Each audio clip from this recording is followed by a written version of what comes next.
Ladies and gentlemen, my name's Paul. Hopefully you're having an amazing day. I'm going to kick this video off discussing power consumption of both the RTX 40 and the RX 7900 XT.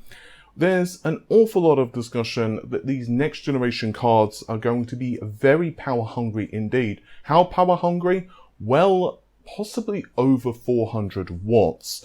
And yeah, there's a ton of folks that have been involved in these discussions, Grayman, CoPT7, Kimmy, and many others. And you can see on screen yourself, 3D Center have also done a pretty good job at compiling these discussions. And again, I'll leave a link to all of these folks in the video description.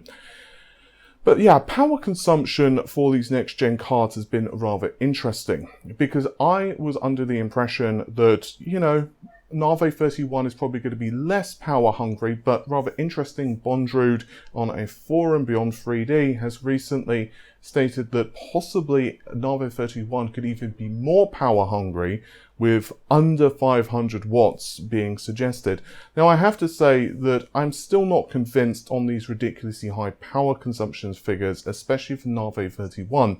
At the end of the day, you don't really need to go too far to figure out, well, these cards haven't actually been released yet, and so it's quite early to even predict performance figures because, yeah, I'm going to get into performance in just a moment, guys. But yeah, when it comes to these power consumption figures, I do think that some of this might be a little bit overblown. I guess if they are true, it's going to be blowing your power breaker. Now, this is not to say that I think these things are going to sip juice. This is not going to be like what we saw with, let's say, Maxwell to Pascal, where, well, there was just a significant jump in the node itself. I mean, what was it, 28 nm for Maxwell to 16 nm FinFET for Pascal? Yeah, something like that. It was like a custom node, obviously, that Nvidia were kind of using, well, custom to a point anyhow. And obviously that was a huge difference. And if we're looking at what AMD are going to be using from TSMC, it's a lot denser 5nm compared to 7nm, but power consumption figures, they're not that, they're not that much improved. It's like 30%, I think, from memory, which is still good, but again, you need to consider how much more denser the logic is going to be in these things. And as for Nvidia, well, they're going to be using a monolithic die. All I'm trying to say is that I wouldn't be surprised if the power consumption figures are higher than this generation. And it's going to be very interesting how the cooling is going to work on this. I especially am interested to see how it will work on Navi 31, given it's going to be an MCM, it's going to be chiplet based. So for cooling, front and back, it possibly makes sense depending on how these chiplets are laid out. And whilst I have said numerous times now that I know we have MCD and GCD being the graphics, and also I/O also apparently is on the GCD, with the MCD basically being, well, from what I can understand anyway, the Infinity Cache.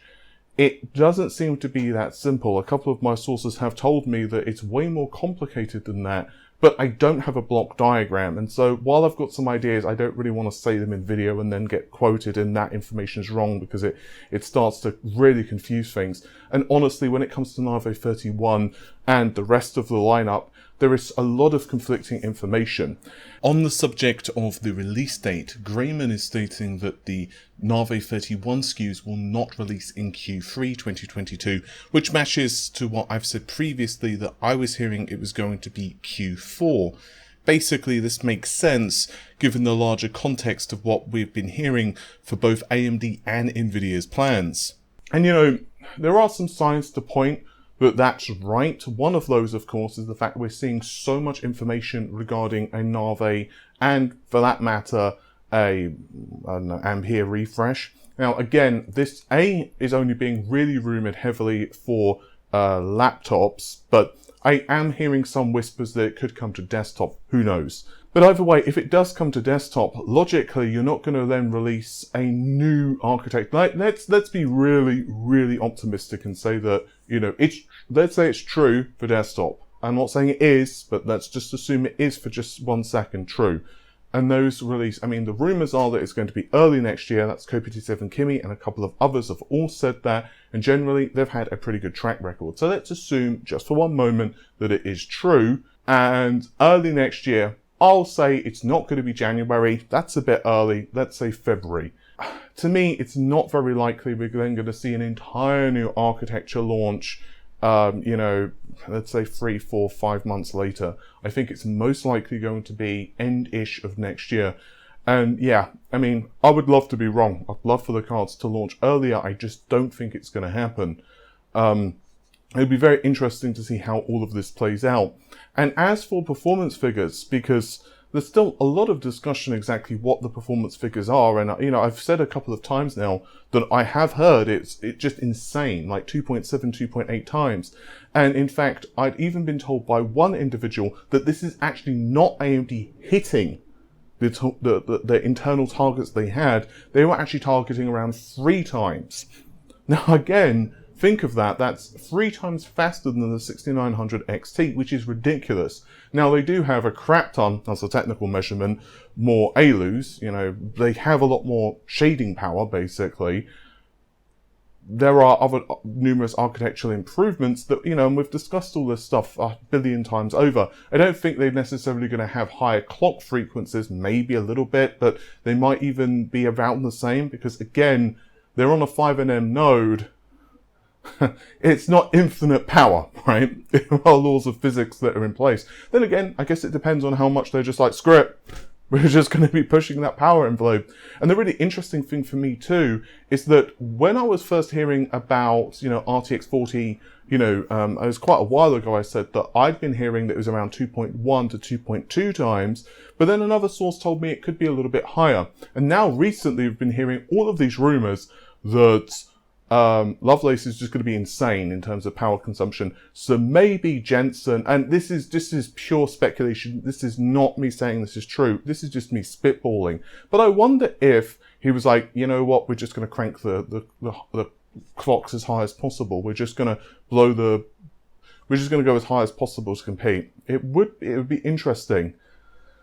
Honestly, don't know. But going back to the performance targets, you know, I think when it comes to performance targets, I've had 3, excuse me. I've had a third source recently. So I've had 3 sources that have told me that the performance targets of like 2.7 or whatever are not true.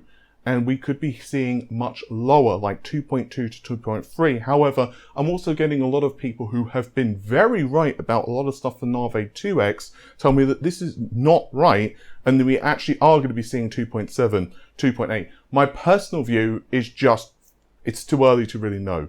I'm hearing that 2.7 is what they were, 2.7, 2.8 maybe, was what they got in simulation, you know, when they're simulating stuff, because at the end of the day, we're not talking about anywhere close to final revision silicon, right? It's not even taped out, basically.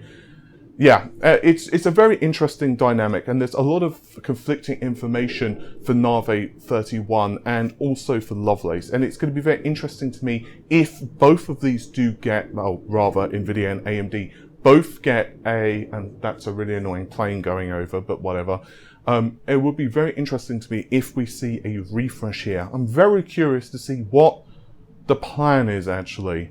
And also, while I'm on the subject of plans, there's a very interesting rumor that's been floating around concerning Intel. So DG2 is basically Intel's plan to get discrete graphics, well, into discrete graphics. And of course, there are 2 main segments that they can approach this in for consumer segments. And we're going to ignore things like HPC for a second. The first is mobile. And the second is, well, not mobile. It's actually, of course, discrete GPUs. So something like an RTX 3080. What do I have here? This is like being held the wrong way, or like a 6800 XT. This is an MSI one. But yeah, so essentially one of those cards, you know, you plonk it into your PCIe slot. But one of the rumors that I've been hearing for a long time is we're going to see these cards possibly launch end of this year. And I already know, I've covered this in a previous video, so I'll try to remember to link it unless I'm a nincompoop. But if not, you can probably search like DG2 or something like that. I think the video title was, "We Were Wrong About Intel's Graphics Plans," or something like that. But I know that Intel have bought a crap ton of graphics memory in preparation for their plans. And I'd been hearing that the launch of DG2 was going to be for end-ish of this year. However, how it was explained to me is it's going to be for mobile first, with, well, the discrete cards coming later. This is not an afterthought. Instead, well, Intel are just doing something that possibly is the smarter play. Obviously, you know, I recently took a look at a laptop, a Nitro 5 from Acer. It's a really good laptop. It's around $1,000 US. I'll link it in the video description. It's worth checking out. It's actually a, you know, a really nice laptop, and I genuinely think that. And, you know, Zen 3 for mobile is a really good processor. And it's also packing an RTX 3060 mobile in it, which again, for a 1080p screen, is quite a lot of graphics power.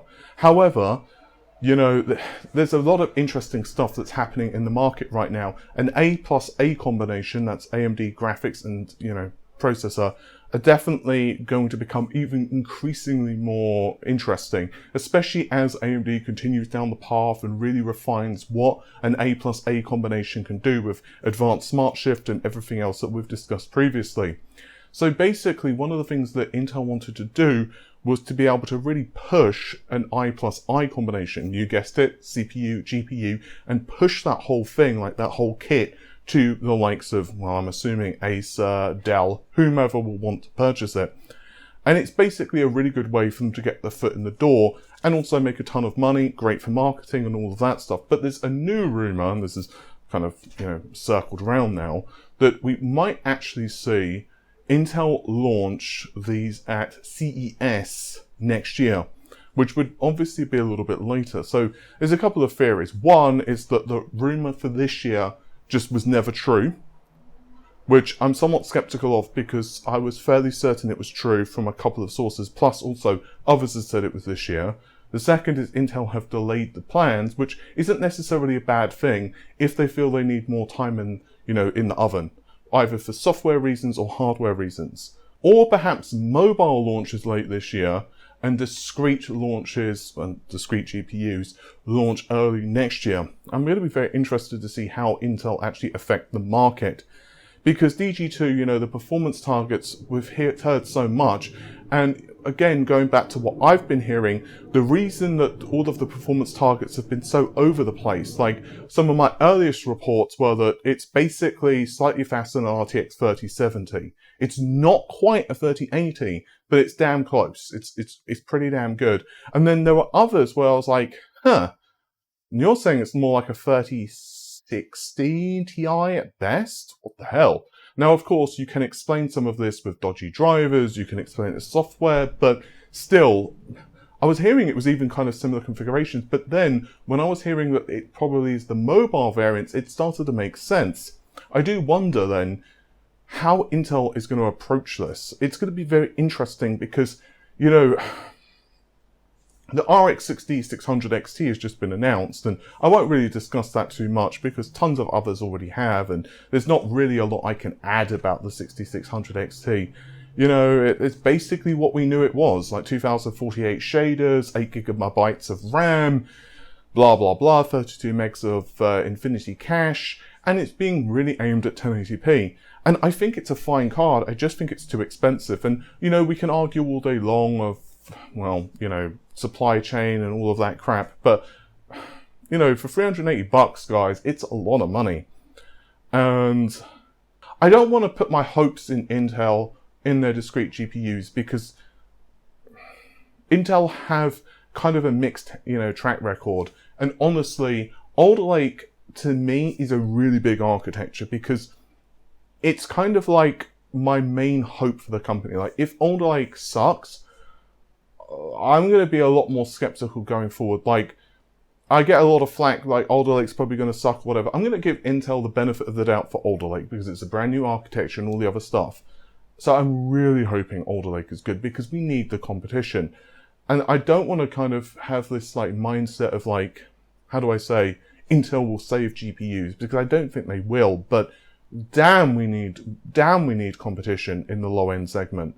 And, you know, if Raja and his team can go in and kick AMD and Nvidia in the shin really hard and give them a couple of bruises and say, no, we're going to have a card which is going to be like, I don't know, like, let's say a 3070 or a 3060 Ti, but we're going to price it at like $300 or whatever.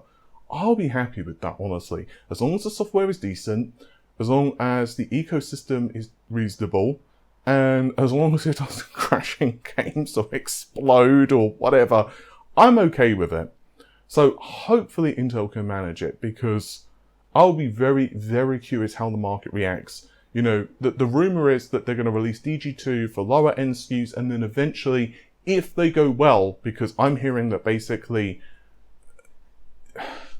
this is kind of like their chance to show, like, you know, the rest of the management team that they can compete in gaming. So they want to choose like the low end first, and then if it does well, or at least it shows promise, then they can produce much higher GPU, more powerful GPUs, higher tier GPUs. You know, but we'll wait and see on that one. I think I've rambled enough in this video. This has been a much ramblier video than normal. Oh, also, before I sign off, a number of people have been messaging or, you know, leaving comments on how I am. Yeah, I'm good. I had the doink a couple of days ago, and it pretty much just knocked me out for like 2 days. So, yeah, I didn't feel too bad though. The symptoms for me anyway were, well, they weren't really symptoms. I just kind of felt like lethargic and slight headache. So not too shabby. With that said, thank you very much for checking out the video. I'll see you soon. Take care of yourselves. Bye for now.